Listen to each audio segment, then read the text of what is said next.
I think we're doing it. Okay. Welcome to Fertility Talks. My name is Mary Wong. I'm the founder of Alive Holistic Health Clinic. I'm the author of Pathways to Pregnancy, and I am a fertility strategist and acupuncturist. And tonight we are so thrilled to have Martin Perras with us. And we're going to be talking about moving into fertility, because here's the thing. When women are trying to conceive, there's a confusion or there's fear. It's like, how much can I do? How little should I be doing? Right. And then so sometimes what people will do is they just stop dead in their tracks altogether. And so we want to dispel that myth. But before we do that, I want to actually introduce Martin, who has so graciously offered to be here today after we did like a full length event yesterday already. So thank you again for coming, Martin. My pleasure. Okay, so Martin at 25 had it all. Ownership of a successful company with Fortune 500 company clients all over the world and fantastic employees. Though he'd accomplished much, he felt that something was missing. He made a decision and sold his company and then looked for a career that would be about serving others. And with the help of his brilliant and beautiful wife, Dr. Emily, he began to explore the world of healthcare. And much careful consideration led him to studying Chinese medicine, which focuses on prevention and getting patients well and then keeping them healthy. He's a co-founder of Oak Tree Chiropractic and Acupuncture in Ottawa. In Martin's spare time, he loves to be active with his 3 kids. Martin likes to go running, spending time outdoors, and make nutritious whole food meals. He's passionate about helping people heal. And so here he is, passionate about helping you move. So thank you for being here. Well, thank you for having me. Okay, so let's get on with the show. And again, for those that are with me for the very first time, the reason why we created Fertility Talks is that we want to create something that will add hope and value and discuss things that doctors may not even necessarily talk to you about because, partly they don't have the time. And, we're coming at it from a more holistic angle, like through your life. So how can we help you navigate this, right? So this specific topic is on exercise. And it's something that I think you and I both see patients asking like all day long, right? They ask you how much, what should I do? What shouldn't I do? What should I do during pregnancy? What should I do during the 2-week wait? So maybe we should start talking a little bit about that. And then it would be awesome if you can do a bit of a demo for us. You just want to exercise with me, right? Yeah. We love exercise. Yeah, we'll definitely do, for sure we got to move. We're going to talk about movement and exercise. We'll definitely do some type of demo or something. Yes, there's a lot of confusion. It's crazy how we can take something so natural and confuse the heck out of it. And, it's like where to start. Like everybody's on a different journey. So that will obviously, everybody will have different directions and instructions on what to do when it comes to exercise. So depending on where you are, if you are going through fertility treatments, you're going to approach things differently than if you're doing natural fertility treatments or you're doing IVF. That's going to be a different path that you're going to take and you're going to approach it differently. So one of the things that I've always loved about traditional Chinese medicine is that it's not a cookie cutter medicine. It's really a special medicine that is tailored to the person. And I think exercise and movement should also be tailored to a person and what they're looking to achieve. So I've to give you a bit of background, I've been a movement kind of nut pretty much my entire life. I've seen it and done it all. I've played all sorts of sports. I've done Ironman distance and triathlons. I've done, you name it. But I've learned a lot through that journey. And I would say that I've gotten a lot wiser, and I for sure have a lot more to learn through it.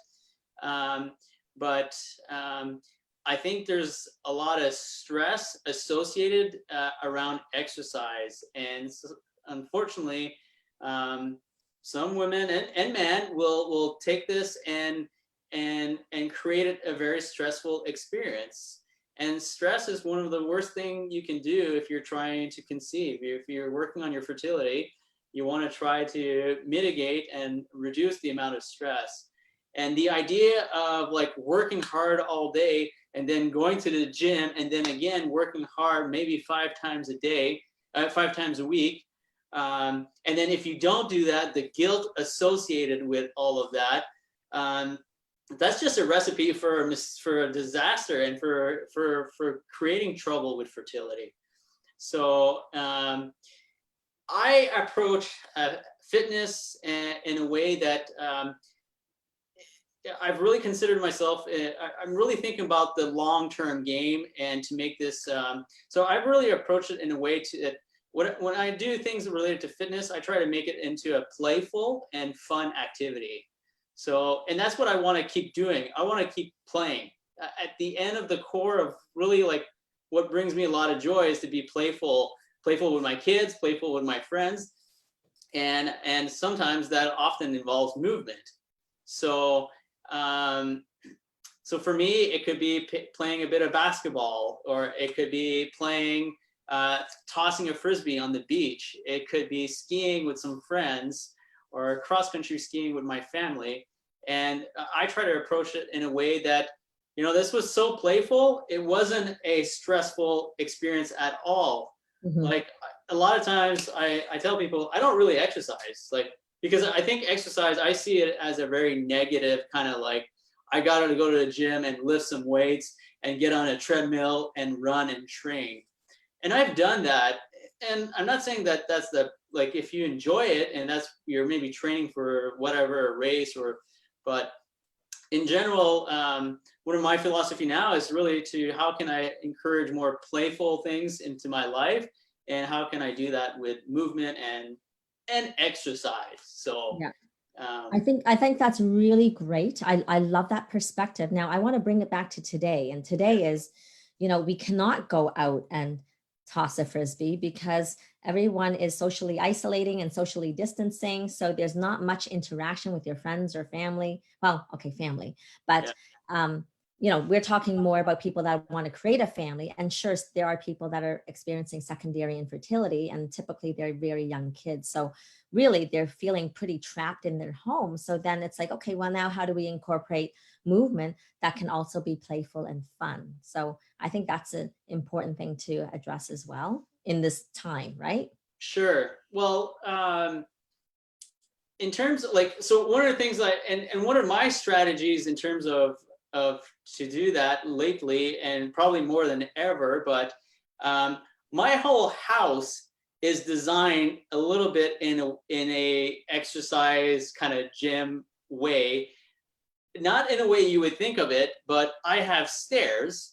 And pretty much every time I kind of go on the stairs, I will crawl up my stairs. So I'm encouraging movement. I like to hang from my stairs. So I have a platform where I can kind of grab the stairs, and I will kind of just hang and swing from them. Okay. So I'm going to tell you right now, there's not many people that are going to do that. Okay. So I have a kitchen counter where I'll do like push-ups just for fun. Like I will, I happen to have rings in my basement, and when I go to my pantry, I jump on the rings and I do a bit of a flip. Every night before I go to bed, I flip into bed. I jump into bed and I do a bit of flip. That's one of the things, like a playful, like instead of just going to bed, I will do this flip. And I'll do a video one day and demonstrate it. That would be great, but I'll tell you, most of the population will not be doing that. I'm just going to tell you right now. You could have your version of a flip.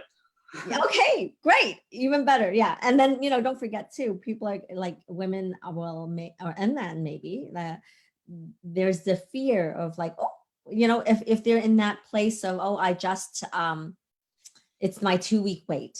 Okay. Well, that's different. I'm going to want to flip. So if we're, you're doing a broad generalized thing, but now, if we're looking at different stages, right? So, yes. You're not going to flip then. definitely in the 2 weeks, you probably don't want to do some flipping. No, that's not the time to jump on the rings and do twist or no, I'm talking about in general. We're talking about right now in this context, how most people probably most people right now are not in the 2 weeks. Nobody is really getting any IVF treatments. So Well, that part is definitely true. So that's a really, really valid point, right? So you're not getting IVF, you're yeah, not getting IUI. So how do you be, right? I think we should all act like normal human being at this point, right? Because we're not doing these treatments. yeah. And what's more normal than moving and getting active and staying, like, I made a video and we talked about this in yesterday's video where I've redesigned my office in a place where I have a big desk right here, but now my office is on the floor where I'm stretching. Like right now for this video, I decided to take a chair, but a lot of times throughout my day, I'm on the floor and I'm stretching my legs, I'm stretching my hips, I'm doing all sorts of things to move myself. I might be kneeling, I might be squatting. And it's something that I'm, moving the fascia, stretching my legs. It's good for recovery if you were doing all sorts of flipping around. But yeah, it's about looking at your environment and readapting. Like we're living in a new world right now, and we have to pivot. Pivot is the word you keep hearing. So, well, I stopped using my big desk and my big chair, and now I'm on the floor and I'm doing these things and I'm actually enjoying it, and it feels really good. So I love that, and I actually do that as well. And I just want to have those people that are watching right now just know that you don't need any special devices, right? Like I know you have some fancy pads, but other gear, but you can literally go on the floor. I'll just move around. I use a laptop all the time, so I don't know if people also have desktops. Makes it a little bit more challenging, but if you actually have a laptop, you can literally go move from place to place, room to room, and different levels and different angles. And I stretch, and like I'll use the computer and I'll be standing up and I'm literally stretching. I'll have like my one foot on the counter as I'm typing or something, right? So I'm very much like you, but I've never done an Ironman, that's for sure. But I'm always into movement myself. Especially being an older mom, I want to be around. It's funny because you know what, guys, if you haven't watched yesterday's webinar. In fact, I think it's going to be, the replay is going to come out maybe tomorrow or the next day. We're going to have to chop the very front of it because there was a lot of unnecessary chatter. But so when we edit a little bit, then we'll actually have the replay be available. Although, you know what, it was also recorded on Facebook Live. So in fact, it might be there. So you can just go view that too. But for the people that have registered, they will be privy and have access to the resources that we'll be offering people. Okay. But the point is, Martin demonstrated some exercises and we were talking about just that, like how do we move while we're working, right? So do you want to add to that specifically for the fertility people? Yeah, well, for fertility, again, I want to make it clear, like it really depends where you're at, which stage of your fertility journey you are on. If you are just maybe in the beginning stage, you've started, if there's one idea that I want to get across, and one big thing that I try to communicate to a lot of my patients as they start coming to see me for this, is I try to tell them that the body doesn't like massive changes. Like doing drastic changes is always disturbing for the body. So the best thing to do, if you were active and you had a regular type of fitness routine, stick to it. You don't have to all of a sudden lock yourself into a room and stop all your activities and your joy. In fact, you get a lot of great health benefits. It's great for fertility in some ways to get moving and to be exercising regularly in a moderate way. I think definitely if you over exercise and you take it to the extreme, you could have problems with BMI, your body mass index, in a way that then can make it harder to regulate your cycle. You could also, it could create a lot of inflammation. It could create, exercising is an inflammatory, there is an inflammatory response that gets created at the same time. So you have to keep that in mind. But in general, the main idea is don't change your routine just because suddenly you decided that you want to have a family. It's great that you want to have a family. And in fact, that so in general, so that's the main guideline, is to not change things. Once you start getting into more maybe serious treatments for fertility, whether you're doing IUI or IVF, at that point you have to obviously listen to your nurse or your physician, and you have to listen to your doctor, and they're going to tell you, you have to, at certain times, you have to really reduce heavy lifting, heavy cardio or exercise. And it's natural. If you invested so much time and effort and money, it's okay to take, taking a few weeks off is not going to drastically ruin your whole physical abilities and all that. So let me add this in though. Okay, so when we say a few weeks off, for those that are watching, so some people will go from like doing whatever they're doing and then down to zero, right? So that's not what Martin is addressing. Like, he's not saying don't do anything and be No, a couch potato. So it's just being more moderate, right? Yeah, if you're an extreme exercise person. if you're an extreme exercise person, and you just had an embryo transfer, then you probably don't want to do heavy lifting. You can take a few weeks of heavy lifting. It doesn't mean you can't walk. It doesn't mean you can't still like move around. It's just like maybe some of the extreme exercises, you want to reduce them just for a few weeks. Absolutely. And again, you're 100% right. And I loved it that you brought in the fact about, we're doing individualized care. So even a person going through IVF, one woman who has diminished ovarian reserve, the diagnosis from the Western standpoint, right? Versus a woman who has polycystic ovaries. Well, the response rate is going to be different. So likely the one with the PCOS profile, their ovaries physically become swollen, right? And when they're physically swollen, you can't do that much. And in fact, you'll feel like, I can't do much anyway. So you just need to listen to your body. Yeah, so it's kind of like you'll have some distension, and that you're naturally not going to want to, like, this is going to be an area that's very swollen, and you're naturally going to want to take it easy. So like, use your common sense. Naturally, well, you can feel the ovaries are enlarged, and so in that case, then there's the idea that you could cause like a twisted ovary, and then that could be very serious, and you want to avoid that. I can tell you, in my experience, it's not something I've seen. Most women that are going through IVF are being sensitive and sensible in a way that they're not overdoing it. So I've never seen, actually, in my case, ovaries twist, but no, I haven't seen it either. So yeah, that's a really good point to bring up for sure. So let's not cause more fear, right? Because we can say, oh my gosh, I don't want to twist my ovaries. Oh my goodness, right?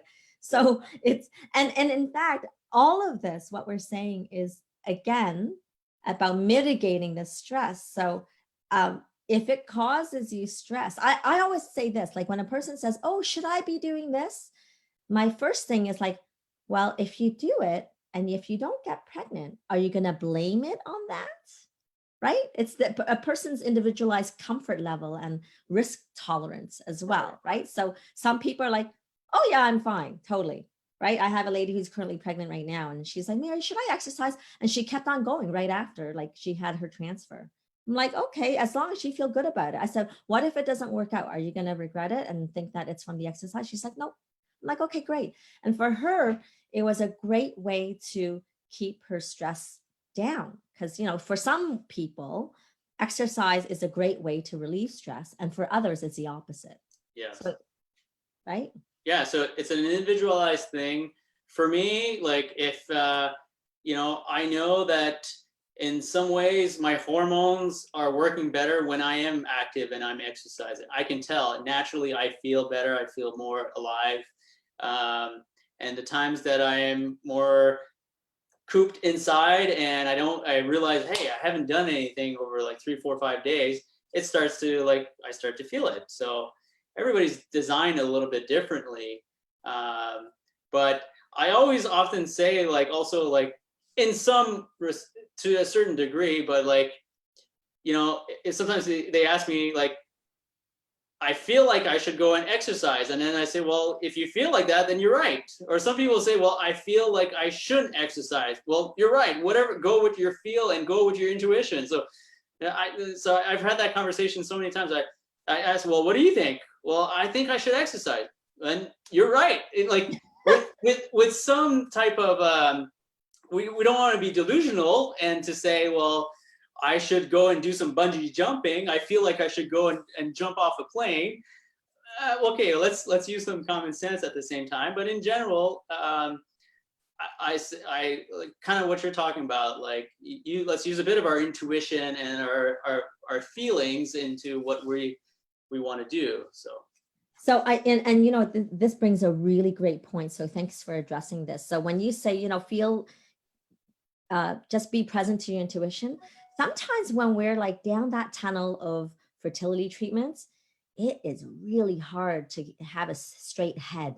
You start becoming confused and you don't know what to do. You start second guessing yourself.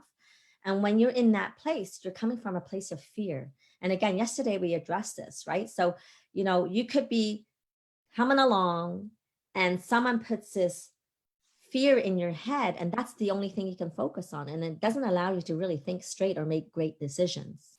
Mm-hmm. So really, before you create those decisions or going into your tuition, you need to actually kind of acknowledge the fear and say, is this the reality or is this something that I make up and it feels real, right? And most of the time it's the second one. And then you look at, okay, well then what can I do to help that? And you know what? Exercise is a way to do that. And we talked about that yesterday, right? Yeah, no, and you were asking me are we going to do a demo? And I have patients asking me all the time, what kind of exercise should I be doing? And I always go back to, well, it'd be great if you could find something that you enjoy again. So I'm always very on the fence of kind of giving a prescription of do body weight squats or do a plank or do, however, as an acupuncturist, I'm always also interested to see just in general, how, what does the pelvis kind of look like, or the hips? How is the lower back? Because we know that area, if you do get pregnant, is going to be under more stress. There's going to be, and we look at the entire body. We're not just looking at one isolated area. But as an acupuncturist, I'm often kind of just intrigued to know, how is your hip mobility? If you end up sitting a lot for work, maybe we hear a lot about tight hip flexors. Well, what could we do to encourage more movement into that area? If you have perhaps lower back pain from every month, you realize, in your cycle, you always get lower back pain, then maybe there are connections with that we can help and address through movement. So that's often an area that I'm interested in. And also just the general pelvic floor muscles. We always think of the muscles, the ones that we can really see and but what about the internal muscles that we have? So pelvic floor muscles, those are the muscles we use to hold our urine. Super strong, very important muscles to not neglect. So if we want to do a hip demo, opener. Let's do a hip opener. A hip opener? Yeah. Okay. So do you have a specific type of hip opening? Are you just saying I just want to see what you do, right? I have my thing, but I'm you're the guest. So I'm hey, let's see what you're doing. Okay, so no problem. So I'm a huge fan of a squat. And most people sometimes are a little bit uncomfortable with squatting because of knees, because of they're not feeling like they can go too low. So I get that. There's all sorts of modifications for squats. And I think that's, again, once we look at exercise, you gotta tailor to your unique abilities and where you're at. So if we were looking at a squat and you weren't very comfortable with it, it could be maybe a partial squat to help. You could also try to maybe pull something in front of you as you're squatting to help counterbalance. Most people also have trouble with squatting and not feeling like their entire weight is in the front, forward. So what you can do is you can put things underneath your heel to elevate that area to help you have a deeper squat. So I've always found just resting in this position, for me, it helps to open up the hips. We talk about opening up the hips, and I actually tend to combine some pelvic floor muscles exercise with my breathing. So as I inhale, I take a breath in and I imagine the muscles kind of squeezing and going up. And then as I exhale, I relax them in this position. And if you're struggling, you could have something to hold you and to support yourself. If you don't feel like you can go all the way down because of your knees or for whatever reason, you could also maybe just have a chair or something to help you practice going a little bit up and down, do some type of gradual. So that is one of my go-to for sure that I demonstrate and we work on. So that's great. So basically then you're saying you're literally just squatting down and it's not going up and down. No, it's called a deep squat, and we are just resting in that position. And how long do you rest for? So like that's the magic question, right? How long? And I'm Chinese. I can stay there all day long. yeah, so some people can stay there all day long, and some people like they can't stay at all. So Yeah. everybody's different. So if you can stay there a long time, then that's great. That's a natural resting, should be a natural resting position. So, but make sure that your heel is also touching the floor, that you're not on your toes. So that would be one. And yeah, if you can stay in that position for a long time, keep doing it. Because I can tell you, like, we were kids and we were doing it. And I look at my kids and they have beautiful squats. And it's like, wow, that's like no effort. It's crazy. But what happens is as we stop doing it, we stop losing the mobilities in our hip and then we can't do it. So if you can do it, kudos to you and keep doing it, because I can reassure that if you don't keep doing it, there will be a time when that will be gone. Yeah. It's like anything. You don't use it, you lose it. Okay. And then, so then, is that okay if you're pregnant or early pregnancy? Sure. Like if you're pregnant and you go into a squat, that is totally okay. Yes. No matter where you are. I mean, like, you know, people do that squatting for trying to give birth, right? But if you're like mid-pregnancy, are we fearful of doing that?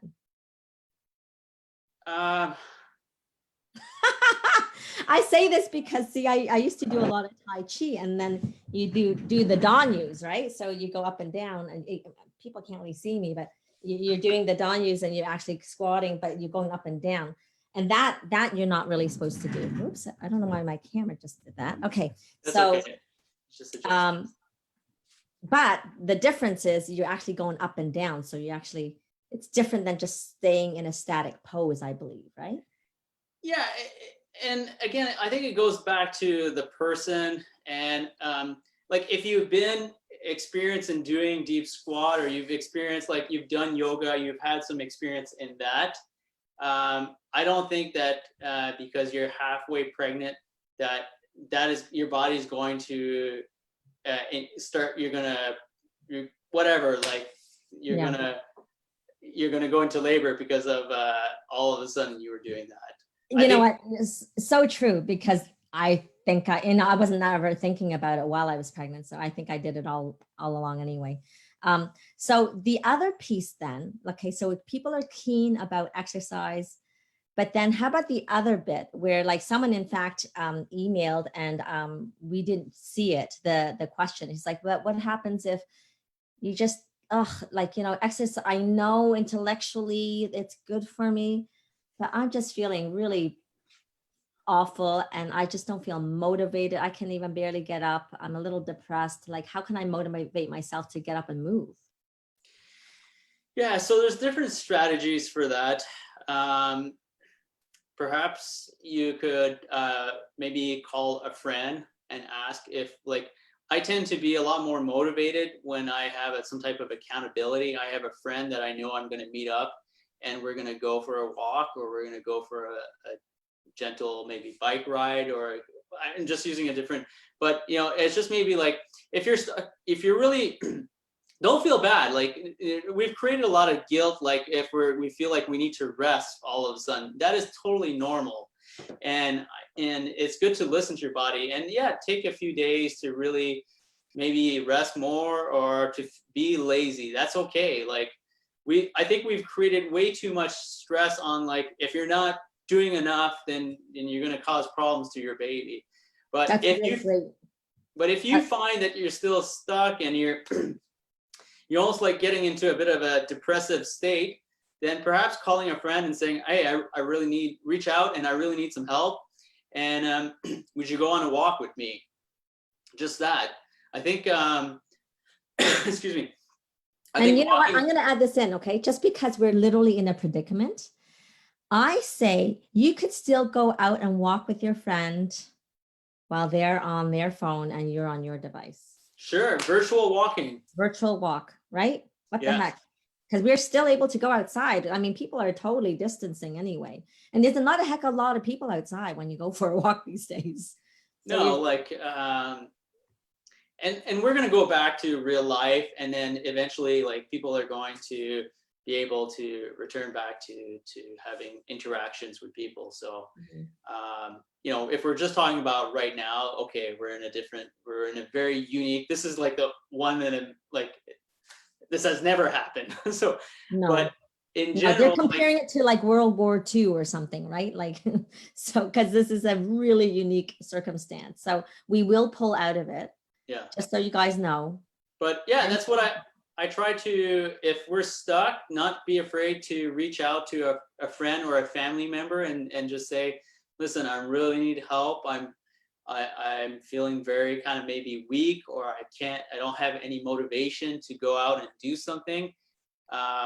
Would you help me out? Like, and I think sadly we live in a world where we're afraid to ask for help, where we're afraid to, we're all on our little islands, especially right now we're on islands and we're all isolated, and it's never been more like that than ever. But even before COVID, we were still very afraid to go ask a neighbor, hey, would you help me out with this?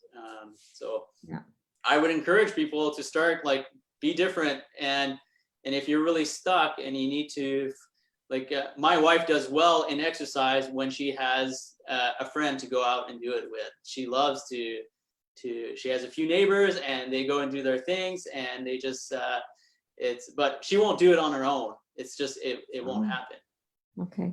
I'm the opposite. Yeah. I'm like, I don't want to count on anybody. I just want to do it on my own time, whenever I want. Right. You see, there's no cookie cutter answer. There's no, like, everybody's individualized. Some people like to be in groups. Some people like to be a little bit more alone. So yeah. Well, no, that's funny though, because I'm a very social person, but when it comes to exercise, I want to just get it done. And plus it's actually my meditative time personally. It's like my time to really, like, get into myself or go into my thought. And sometimes, like, just being out in that fresh air, it's like I'll have this, I might have like a ton of work to do and I really don't feel, I feel like, I don't think I have enough time to do this. But every single time, if I go and come back, there's more clarity. And then it's like, bam, I have better, it's better efficiency, more clarity, and it's just better. So I really encourage you all to do this. Oh yeah. Like, I'm the same. Like, I get a lot of inspiration and more clarity and creativity when I go on a run. but I also use movement and exercise as a social thing for me. So if I really look back, I'm the most social in physical activities, whether it's skiing with, like, every Tuesdays, I would go skiing with a good friend of mine. And it wasn't so much to go and exercise. It wasn't so much to process. It was to move, but to also be social. And that's a strategy that I've definitely included into, like, I really have tricked myself. I'm a very fit and active person, but I don't feel at all like I exercise. It's a lifestyle. You're It's doing it part as of a my lifestyle. lifestyle. It really is. Yeah. Yeah, I hear you. I'm nowhere near you, but I just love to move. And you spoke to this yesterday, and I love that, because I'm like, oh my gosh, I do this all the time. I thought maybe I was a freak. So, because when I'm cooking, when I'm brushing my teeth, whatever I'm doing, there's movement involved, right? And you talked about that, and I love that. Do you want to say a bit about that, and then we'll call it a day, because it's like really late now. I don't know how the heck we kept on talking for so long. Sure, but what's exactly the question? Oh, in terms of, like, moving. So you talked about, gosh, the exercise is exercise, even if it's like 20 seconds and Oh, sure. any Yeah. time, right? Yeah. So I will do, like, sometimes I will do like what I call air squats. So I'll just go up and down. Like, sometimes I will do, in my office, I have these little bars, and they're just kind of in my office. They're like this. They're called P bars. And I just kind of swing on them. Just all of a sudden, I'll just kind of go and hang and just kind of swing and wee. I want those. Where do you get them? Oh, you can make them. You can order them on Amazon. They're called P bars, parallettes. It's part of gymnastics. P bars. I'm gonna write that down. Yeah. So sometimes they're in my office. I have like pairs everywhere. Okay. And I'll just kind of do push-ups on them, just like to get my energy up. Okay. Or, I'm just thinking hanging. It's so great for your back, like, anti-gravity, right? For hanging? Not anti-gravity, sorry. Like, we compact our spine so much that something like that hanging is just so I do all sorts of, like, different types of movement on them. I even balance on them. Like, I'll stand. I have a lot of phone calls, and I'm balancing on one leg. Awesome. And I'll do all sorts of fun stuff with them. So yeah, I'm naturally trying to encourage mini workouts all throughout my day. So I don't feel like I'm working out. I don't feel like I have to go and put in my 1 hour, 3 times a week type of routine. It's awesome. I love it. Okay. So any last words before we end off, just because, again, we've been talking a lot. And so, okay, to recap, the number one hip opener is squatting for long periods of time, and exercise in a way that feels good, using your intuition. What else did you say? Well, we talked about create it in a way that's part of your lifestyle. So it's playful, it's social, it's not in a negative way at all. It's a positive. It's something that you look forward to. Like, I look forward to see my friend, and turns out we're going to do something that's active, so I get the double dipping benefits. Yeah. Just kind of maybe get creative in your house right now. Look at ways how you can redesign your environment. If you're really not an active type and you have an environment that encourages you to move more, you will probably move a lot more. For fun, sometimes I watch videos and I get ideas of things I can do to increase my mobility, my movement. At the end, like, if we're talking about, like, you want to be if we're talking on a fertility side, you want to put all your efforts, right? You want to have you want to be balanced, and you want to put all your efforts in a way that gives you the best chances of conceiving. And I think it's by looking at all sorts of ideas. It's about being kind of creative and moving and having fun and looking at it from a holistic approach. So yeah, all these things will add up, and then next thing you know, there you are. So Yeah.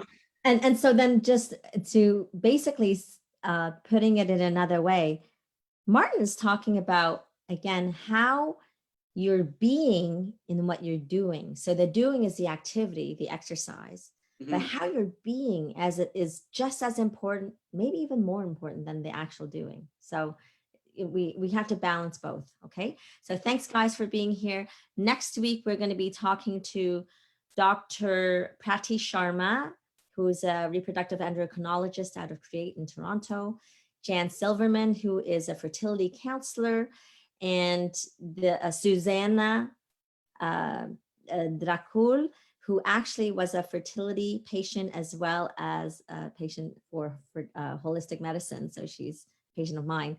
And so we're talking about mental health. So, we're talking about the movement now, and we're talking about mental health, and especially in this time of COVID. So it's going to be an awesome, awesome talk as well. And if you scroll down, we've got like a gazillion fertility talks. And like I had mentioned yesterday, Martin participated in a 2-hour free webinar that we created to help you be connected, to help you have calm and finding some control in these uncertain times. So, thank you all for being here, and check everything out. And if you haven't done so already, I have a book called Pathways to Pregnancy, and the audio book will be coming out soon. But I know for sure, because of COVID, my book is totally on sale on Amazon. So go check that out if you haven't done so already. Okay. Love you guys. Let's see you next week, Wednesday, 8:30 p.m. Same place. See y'all. Bye. Thank you so much, Martin. Take care. all right, thanks, Mary.